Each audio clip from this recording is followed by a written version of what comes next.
mean, I think at the moment it looks like if the elections are fair, that the Republicans are going to lose in a pretty serious way because they're deeply unpopular. A lot of Republican congressmen and women have even resigned already, but they know they're going to lose and they don't want to be in the opposition.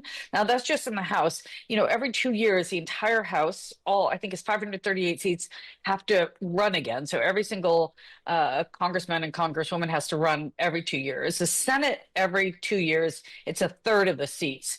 The Senate is unlikely to switch hands, but we don't know for sure. Mm.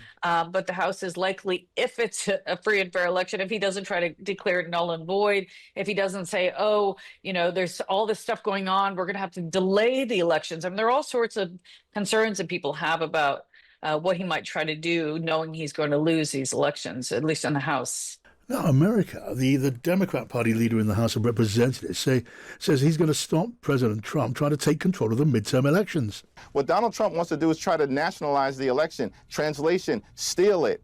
And we're not going to let it happen. That was Hakeem Jeffries there talking after President Trump said Republicans should take over the voting as part of its efforts to bring elections under federal rather than state control. The Constitution provides that the states of the Union, not the federal government, should be in charge of those elections. Let's talk to Karin Von Hippel, who's a former State Department official. Hi to you, Karin. Hi, John. Hi. Nice to see you. Good to have you here as always. What does nationalising the elections actually mean, Karin? Well, it sounds like they're trying to get all the states to send all of their data about every single person who votes.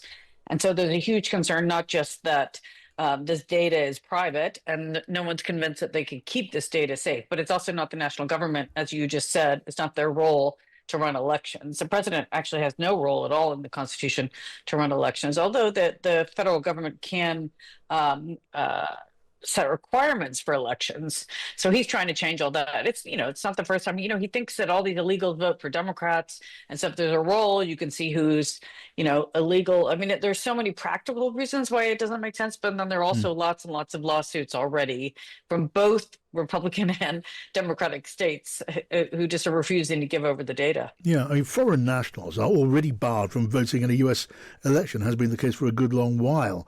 So what is the worry about the Republican Party taking this data about the voters? They won't get it without a fight. That's very, very clear.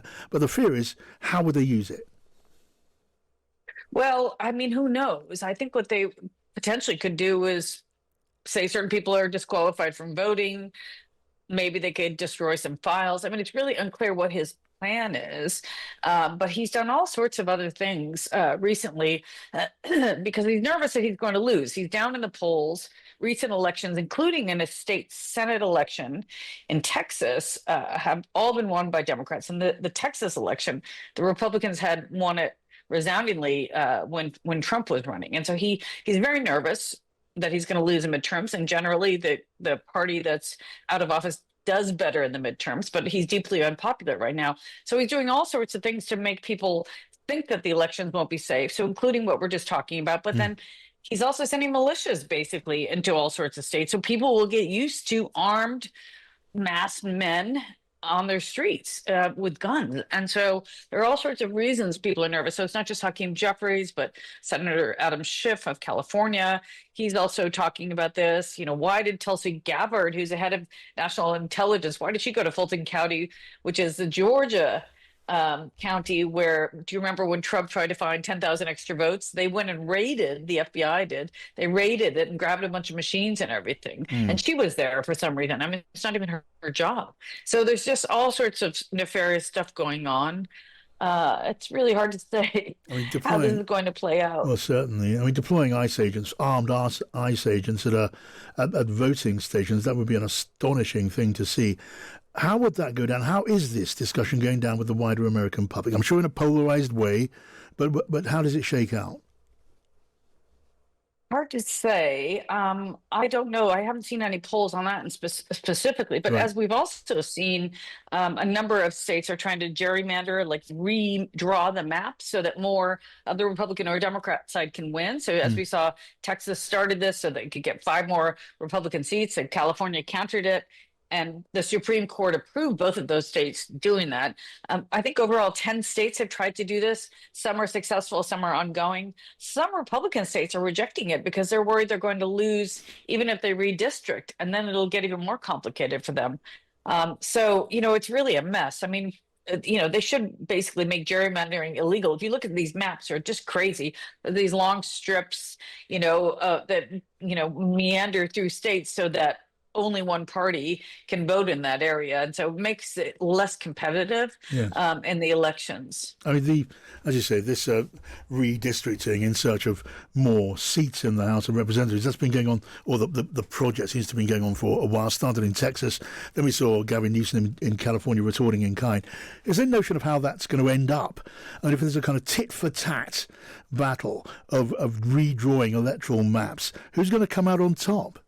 Well, hard to say. I mean, I think at the moment it looks like if the elections are fair, that the Republicans are going to lose in a pretty serious way because they're deeply unpopular. A lot of Republican congressmen and women have even resigned already, but they know they're going to lose and they don't want to be in the opposition. Now, that's just in the House. Every 2 years, the entire House, I think it's 538 seats, have to run again. So every single congressman and congresswoman has to run every 2 years. The Senate, every 2 years, it's a third of the seats. The Senate is unlikely to switch hands, but we don't know for sure. But the House is likely, if it's a free and fair election, if he doesn't try to declare it null and void, if he doesn't say, there's all this stuff going on, we're going to have to delay the elections. I mean, there are all sorts of concerns that people have about what he might try to do, knowing he's going to lose these elections, at least in the House. And some on the Republican side, the Grand Old Party side, as you say, they don't like this either. And some are taking a stand. A number are, not huge numbers, but some are. Yes, because of course, elections really are run by states, and it's a very decentralized process. They're run by municipalities, they're run by counties, and that's the way it's always been. And every state does it in a very different way. So even going back to what we were talking about earlier, if they were somehow able to get the rolls for the entire country, which is hard to imagine, those rolls would be, valid for like a week, basically, because people move, they change their names, people die. I don't even know how they'd be able to keep them up to date, even if they were able to get all that information. And of course, it's a lot of private information that people have. They don't want to give to the federal government. They don't know how the federal government would secure all that data. So it's, an enormous mess. But as Trump, we've seen this with Trump. He just tries to distract by doing 57 things at the same time. And so it's really hard to keep track of what's going on in some of these areas. And I think, certainly the Democratic Party is going to be paying a lot of attention to this. They're very concerned about this. But there's so much else that's going on as well. All right, pleasure to talk to you, Karin. Thanks so much. Thank you. Karin Von Hippel there, formerly of the United States State Department.